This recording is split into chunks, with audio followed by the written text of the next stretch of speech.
हिसार की रहने वाली अंतर्राष्ट्रीय रेसलर रौनक द्वारा तिहाड़ जेल के जेलर पर गंभीर आरोप लगाते हुए आत्महत्या करने की कोशिश का मामला सामने आया है। हालांकि गनीमत ये रही कि परिजनों ने समय रहते रौनक को अस्पताल पहुंचाया, जिसके चलते उसकी जान बच गई। दरअसल रौनक और उसके पति पर तिहाड़ जेल के जेलर दीपक शर्मा ने 51 लाख रुपए की ठगी करने का आरोप लगाया है। जेलर की शिकायत पर पुलिस ने केस भी दर्ज किया है और ये खबर जब मीडिया की सुर्खियां बनने लगी तो परेशान होकर रौनक ने अपने आप को ही मौत के घाट उतारने का फैसला कर लिया। रौनक गुलिया के मुताबिक जेलर दीपक शर्मा और उसके पति के बीच दोस्ती थी।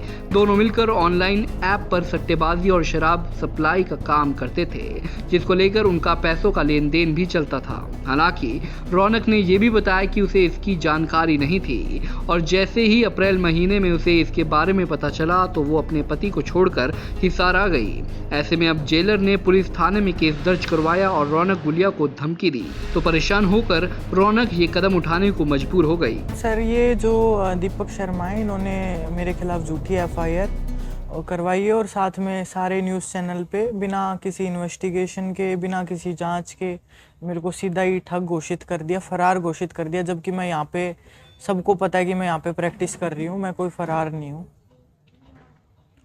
और इसका दीपक शर्मा का मेरे हस्बैंड के साथ कुछ पैसों का लेन देन था, कुछ इन्होंने आपस में बिजनेस किया था, 2 नंबर का सट्टे की ऐप वगैरह कुछ पे ये कुछ बिजनेस कर रहे थे। मुझे इतनी इसकी गहराई में डिटेल्स नहीं है, बस इतना पता है कि 2 नंबर का कुछ इन्होंने काम किया था, उसमें इनका लॉस हो गया। जब से ही मेरे हस्बैंड से भी, जब मुझे अप्रैल में मेरे को इसकी बिल्कुल भी जानकारी नहीं थी। अप्रैल में जब मुझे इसकी जानकारी मिली तो तब से ही मेरी हस्बैंड से भी मेरी थोड़ी अनबन सी चल रही है इसी बात को लेके। तो वो यहाँ पे है भी नहीं, मुझे नहीं पता वो कहाँ है। और तब से ही ये मुझे टॉर्चर कर रहा है मेंटली। कभी मेरे पास पुलिस के फ़ोन करवाता है, कभी गुंडों के, कभी खुद रात को 12-12 बजे मुझे फ़ोन करता है, धमकियाँ देता है। मुझे बोलता है कि जिस बात की तेरे को एकड़ी है, घमंड है, वही चीज़ तेरी ख़त्म कर दूंगा, तेरा करियर बर्बाद कर दूंगा। और जो भी मेरे जानने पहचानने वाले हैं उनको मेरी बदनामी कर रहा है। और मेरा कोई भी जिस तारीख को ये बोल रहा है 2 तारीख को कि 2 तारीख को आई है अपने हस्बैंड के साथ और मेरे से कैश लिया, उस तारीख को सर मैं 2 मार्च को मैं बेलारूस में थी, मैं वहाँ ट्रेनिंग कर रही थी। मैं 27 तारीख को चली गई थी और मैं मई से पहले मैं वहाँ से वापस आई हूँ। तो उसी बीच में इनके बीच में ये पैसों का कुछ लेन देन हुआ था, जिसका मेरे से कोई भी लेन देन नहीं है। ना इसने मेरे को कोई अकाउंट में कोई पैसा दिया है, ट्रांसफ़र किया है, ना मैंने इससे कभी मिलने गई हूँ, ना मैंने इससे कोई कैश लिया है कभी भी। और मतलब किसी भी तरीके से पैसे के लेन देन के साथ मेरा इससे कोई भी ताल्लुकात नहीं है। और जिस कंपनी की ये बात कर रहा है उस कंपनी को बंद हुए भी साल भर से ऊपर हो जाएगा। अभी वो चली ही नहीं, 4 से 5 महीने वो कंपनी चली थी और उसकी खुद की कंपनी की वैल्यू ही 50 लाख नहीं थी। तो कोई बंदा 50 लाख रुपए कैसे उस कंपनी में दे देगा। और दूसरी बात ये कि खुद ये सरकारी एम्प्लॉई हैं, ये जेलर हैं, तो ये सरकारी एम्प्लॉई इन्वेस्टमेंट कैसे कर सकते हैं सर। और 51 लाख रुपए इनके पास आए कहाँ से। और मेरे पास 51 लाख इन्होंने दिए हैं, तो मेरे पास मेरे अकाउंट की स्टेटमेंट निकलवा लो, मेरे खिलाफ जांच की जाए, मेरे खिलाफ सब कुछ करके देखो अगर मैं गलत पा जाऊं। और मतलब मैं बालाजी को बहुत मानती हूँ, भगवान जी को बहुत मानती हूँ, मैं मंदिर में चढ़ने को तैयार हूँ कि किसी भी प्रकार से मेरे इसके साथ पैसों का कि कोई भी लेन देन नहीं है। ना ही मेरी जानकारी में था कि मेरे हस्बैंड के साथ इसका कोई लेन देन है। मुझे जानकारी में तब आया जब इन्होंने मुझे टॉर्चर और मेंटली हरेसमेंट करना शुरू किया है। तो ये बताएं कि जो आप दीपक जो जेलर है, इनको कैसे आप जानते थे, कैसे आप समझ? ये मुझे इंडियाज़ 2 साल पहले 2021 में India's ultimate warrior discovery channel पे शो आया था, जिसमें मैं फाइनल तक पहुंची थी। वहाँ पे मेरे को घुटने में चोट लगी, वहाँ पे मिले थे मेरे को। वहाँ पे इनसे मेरी मुलाकात हुई थी कि अच्छे ओहदे पे हैं ये। वहाँ पे पार्टिसिपेंट्स थे, जैसे और भी कंटेस्टेंट आए हुए थे ऐसे ही ये वहाँ पे पार्टिसिपेंट थे।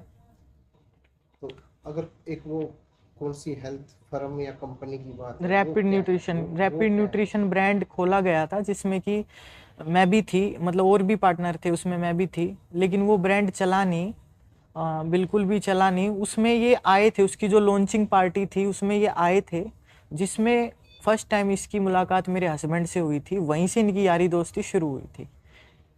और मेरी कोई भी इसमें कोई इन्वॉल्वमेंट नहीं थी। ये जो बोल रहा है ब्रांड एम्बेसडर की, हाँ इसको ब्रांड एम्बेसडर जो होता है सर, उसको जैसे मैं ब्रांड एम्बेसडर हूँ तो मुझे कंपनी पैसा देगी ऐड करने के लिए। तो ये बोल रहा है ब्रांड एम्बेसडर, तो इसको पैसे देने की क्या जरूरत थी ब्रांड एम्बेसडर के लिए? इसको पैसे लेने थे कंपनी से।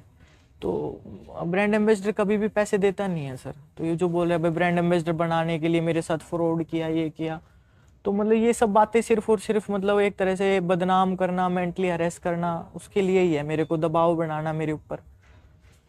तो आप ऐसे क्या प्रूफ आपके पास आप रखते हैं जिससे भी आप निराधार हैं पैसे के मामले में? पैसे के मामले में सर बिल्कुल मैं निराधार हूँ, मेरे ऊपर कोई आरोप साबित हो ही नहीं सकता, क्योंकि मैं सच हूँ सर। मेरे को पता है मैं अपनी जगह ठीक हूँ। मेरे अकाउंट में मैंने कोई ना कोई, मेरे पास पैसा है, पैसा इसके अकाउंट से कभी कोई आया है ना, मैं इससे कभी मिली हूँ ना, कभी मैसेज पे ना कभी कॉल पे इससे कोई भी पैसों के लेन देन की बात हुई है, ना ही कभी मैंने इससे कोई कैश लिया है।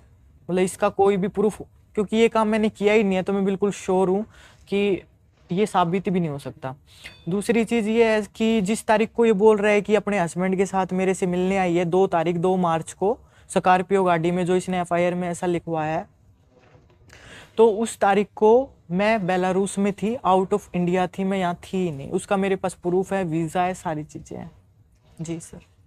तो आप अब पुलिस उच्च अधिकारियों को भी अपनी बात रखेंगी? और बिल्कुल सर, मुझे कानून पर ना पूरा भरोसा है। लोग चाहे कुछ भी, बेशक से पुलिस में है, मेरे को थोड़ा स्टार्टिंग में लग रहा था कि पुलिस में है तो पुलिस इसका साथ देगी, पर ऐसा कुछ भी नहीं है। कानून सच का साथ देता है, सत्यमेव जयते, और मेरे को पता है सच्चाई की जीत होगी। जब मैं सही हूँ तो मुझे डरने की जरूरत नहीं है। मैं अपने जो मैंने ये किया, प्रेशर में आके मेंटली मैं अकेली रहती हूँ, थोड़ा काफ़ी दिन से डिस्टर्ब भी चल रही थी इन सब बातों से।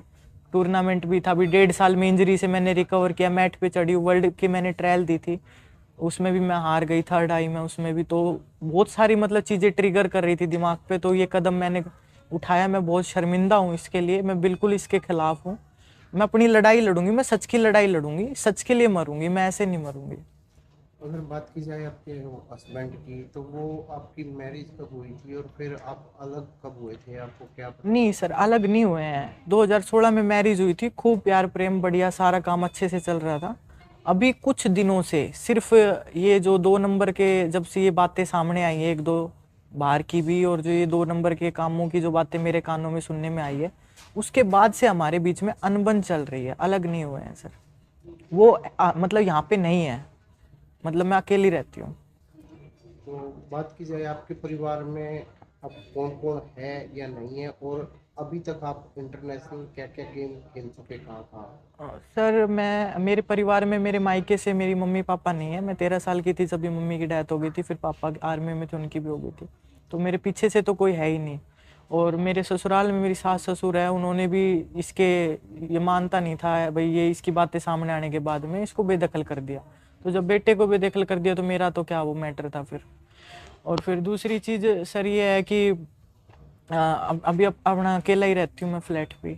और मेरी अचीवमेंट्स में सर, अभी मैं स्टेट में मैं 6 बार चैम्पियन बन चुकी हूँ, नेशनल में 3 बार की मेडलिस्ट हूँ, और 2018 में भारत केसरी का मैंने अवार्ड जीता था, और अभी रिसेंट मैंने वर्ल्ड की ट्रायल दी है सर। बात की जाए तो आप अपनी न्याय को लेकर सरकार से, प्रशासन से क्या मांग करते हैं? बस मैं यही मांग करती हूँ कि निष्पक्ष जांच करे। अगर चीज़ें मेरे खिलाफ है तो मैं सजा के लिए तैयार हूँ, क्योंकि मैं बिल्कुल श्योर हूँ, मैं सच हूँ, मैं अपनी जगह, मेरे को बिल्कुल श्योर हूँ कि मैंने कुछ गलत किया ही नहीं है, तो मैं डरूंगी नहीं। और कानून सच का साथ देगा, कानून निष्पक्ष जांच करेगा बिल्कुल। मैं कानून के बिल्कुल पक्ष में हूँ, और मैं जो भी कानूनी कार्रवाई होगी, जो भी जांच होगी, मैं उसमें पूरा अपना सहयोग करूँगी। तो जैसे ही आपको पता चला, क्या हुआ था, दिल्ली में मामला दर्ज हुआ था, तो फिर आपने क्या किया? ये एफआईआर हुई थी, एफआईआर हुई तो उस टाइम तक तो मुझे पता ही, मतलब मेरे पास न्यूज़ ही आई थी, पहले एक न्यूज़ आई थी, तो मैंने सोचा एक ही न्यूज़ है, क्या फ़र्क पड़ता है इससे, भाई जाके मैं अपने सच्चाई प्रूफ कर दूंगी जो भी है। फिर उसके बाद में हुआ यूँ कि दड़ाई दड़ हर चैनल से लोगों के फ़ोन आने लग गए। मैं प्रैक्टिस के लिए तैयार होके जा रही थी, मैं वहीं से वापस आई, और वापस आने के बाद मैंने 1-2 जगह कोशिश की कि मैं बात करूं, अपनी बात रखूं। फिर मेरे मतलब थोड़ा, मैं जब मैं वीडियो देखने लगी तो एकदम से मेरा ट्रिगर हो गया दिमाग। मेरे को ये लगा कि जिस चीज़ के लिए मैं जी रही हूँ नाम इज्जत, क्योंकि मेरे लिए सब चीज़ें ज़ीरो हैं। मतलब नाम इज्जत जो मैं बचपन से अपना मेंटेन करते आई हूँ कि नाम है इज्जत है तो पैसा कभी भी कमा सकते हैं, कुछ भी चीज़ चली गई वो आ सकती है। नाम इज्जत चली गई, कलंक लग गया तो लग गया, मतलब मेरी नज़र में, मतलब मैं ऐसा सोचती हूँ। तो फिर उसके बाद में मेरे को ये लगा कि तेरा सब खत्म हो चुका है, तुझे ख़त्म हो जाना चाहिए। उस टाइम पे दिमाग काम नहीं किया, मैं मेंटली बहुत ज़्यादा प्रेशर मान गई, बहुत मैंने गलत किया, मैं शर्मिंदा हूँ इस चीज़ के लिए, तो मैंने अपनी नस काट ली। फिर तो हिसार पुलिस भी आई थी? अब मैं बेहोश थी, मुझे नहीं पता कौन लेके आए थे यहाँ पे। तो उसके बाद में यहाँ पे जो मेरे को होश आया तो मैं हॉस्पिटल में थी, तो पुलिस भी आई थी यहाँ पे। दरअसल आत्महत्या करने से पहले रौनक गुलिया ने इंस्टाग्राम पर एक वीडियो शेयर किया था, जिसे उसके कोच ने देखा तो परिजनों को बताया, जिसके बाद रौनक गुलिया की जान बचाई जा सकी। बता दें कि अंतर्राष्ट्रीय रेसलर रौनक गुलिया के मुताबिक जेलर ने जिस डेट पर उससे मिलने के आरोप लगाए हैं, उस दौरान वो बेलारूस में ट्रेनिंग कर रही थी। और इतना ही नहीं, रौनक ने तिहाड़ जेल के जेलर पर पिछले 3 महीने से फोन पर धमकियां देने व करियर खत्म करने की धमकी देने का भी आरोप लगाया है। बहरहाल तिहाड़ जेल के जेलर के आरोपों में कितना दम है और रौनक गुलिया की सफाई में कितनी सच्चाई, ये तो पुलिस जांच में ही साफ हो पाएगा। हिसार से bureau report, Punjab Kesari TV. हमसे जुड़े रहने के लिए हमारे YouTube चैनल को सब्सक्राइब करें और नई वीडियो की नोटिफिकेशन के लिए बेल आइकॉन को दबाएं। अगर आप ये वीडियो Facebook पर देख रहे हैं तो लाइक जरूर करें और ज्यादा से ज्यादा शेयर करें। धन्यवाद।